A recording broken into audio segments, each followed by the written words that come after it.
कधी असं वाटतं का की तुमच्या आजूबाजूला सगळे फक्त नकारात्मकच बोलतात? तुला नाही जमणार, इतकं मोठं स्वप्न बघू नकोस, घर, नोकरी, यूट्यूब शक्य नाही. आणि हे सगळं ऐकता ऐकता आपला कॉन्फिडन्स हळूहळू कमी व्हायला लागतो. पण आजच्या या वर्किंग मॉम वॉरियर सिरीजमधल्या या व्हिडिओमध्ये मी तुम्हाला सांगणार आहे नकारात्मक लोकांमध्ये राहूनही पॉझिटिव्ह कसं राहायचं. कारण एक गोष्ट लक्षात ठेवा, तुमचं स्वप्न मोठं असेल तर तुमच्या भोवती नकारात्मक लोक असणारच. आपण सगळ्याजणी दररोज 6 वाजता उठतो, घरची कामे, मुलांचं आवरणं, त्यानंतर ऑफिस आणि रात्री थोडा वेळ काढून स्वतःचं काम पूर्ण करण्यासाठी काम करतो. तेव्हा आपल्या आजूबाजूला इतकं कशाला करतेस, शांत राहायचं, साधं जीवन जगायचं, तुझ्यामुळे घराकडे लक्ष नाही, असे अनेक शब्द आपल्याला ऐकायला मिळतात. आणि त्या शब्दांचा परिणाम काय होतो, आपल्याला असं वाटायला लागतं की कदाचित ते बरोबर बोलत असतील. पण नाही, तुम्ही चुकीच्या लोकांच्या आवाजाला तुमच्या आयुष्याचा निर्णय घेऊ देऊ नका.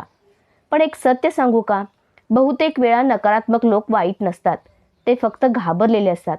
त्यांना वाटतं जर ही यशस्वी झाली तर, जर ही खूप पुढे गेली तर, म्हणून ते तुम्हाला थांबवण्याचा प्रयत्न करतात. पण वर्किंग मॉम वॉरियर कधी थांबत नाही. नकारात्मक लोकांमध्ये पॉझिटिव्ह राहण्यासाठी 5 पॉवरफुल मार्ग आहेत. तुमचा पर्पज स्पष्ट ठेवा. तुम्ही जे करत आहात ते का करत आहात, जर हे तुम्हाला माहीत असेल तर कोणाचंही बोलणं तुम्हाला थांबवू शकत नाही.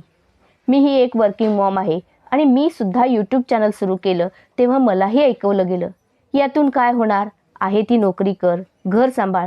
पण मला माहीत होतं मला स्वतःची ओळख तयार करायची आहे, मला इतर महिलांना इन्स्पायर करायचं आहे आणि मला माझ्या मुलांसाठी स्ट्रॉंग रोल मॉडेल बनायचं आहे.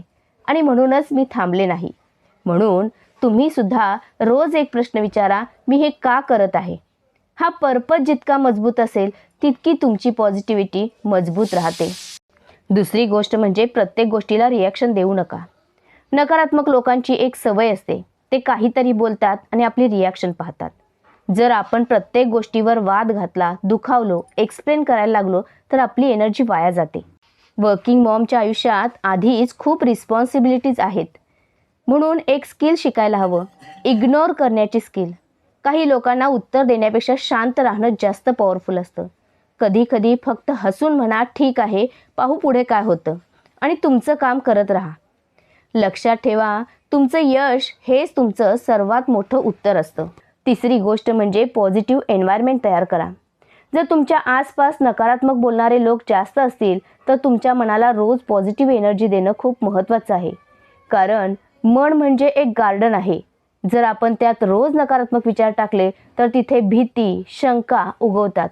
पण जर आपण त्यात रोज इन्स्पिरेशन, मोटिवेशन, लर्निंग टाकलं तर तिथे कॉन्फिडन्स आणि होप वाढते.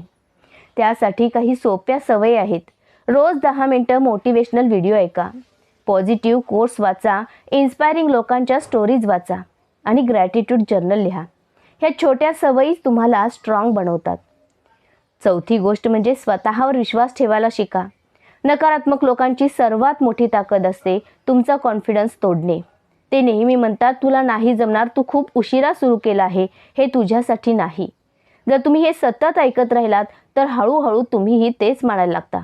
म्हणून स्वतःशी रोज पॉझिटिव्ह बोलणं सुरू करा.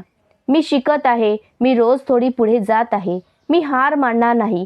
सेल्फ बिलीफ म्हणजे मोठ्या मोठ्या गोष्टी नाही, तो एक छोटा निर्णय असतो. मी स्वतःवर शंका घेणार नाही. वर्किंग मॉम असल्यामुळे तुम्ही आधीच खूप स्ट्रॉंग आहात. घर, मुलं, नोकरी हे सगळं सांभाळणारी हे सगळं सांभाळणारी महिला कमकुवत असूच शकत नाही. 5वी गोष्ट म्हणजे छोट्या छोट्या प्रगतीचा आनंद घ्या. नकारात्मक लोक नेहमी मोठ्या यशाची वाट पाहतात. ते म्हणतात, काय मोठं झालं आहे अजून. पण यश असं एका दिवसात येत नाही. यश म्हणजे छोट्या छोट्या पावलांचा प्रवास. वर्किंग मॉमच्या आयुष्यात तर प्रगती अजून हळूहळू येते. समजा आज तुम्ही एक व्हिडिओ अपलोड केला तर तुम्ही एक सबस्क्रायबर मिळवला. आज तुम्ही हार मानली नाही, हे सगळ्या मोठ्या यशाच्या दिशेने पाऊल आहे. म्हणून रोज स्वतःला कॉंग्रॅच्युलेट करा, आज मी थोडी पुढे गेले. हा ॲटिट्यूड तुमची पॉझिटिव्हिटी जिवंत ठेवतो. नकारात्मक लोक तुमच्या आयुष्यात असतीलच, पण लक्षात ठेवा, त्यांचा आवाज मोठा असला तरी तुमचं स्वप्न त्यापेक्षा मोठं आहे.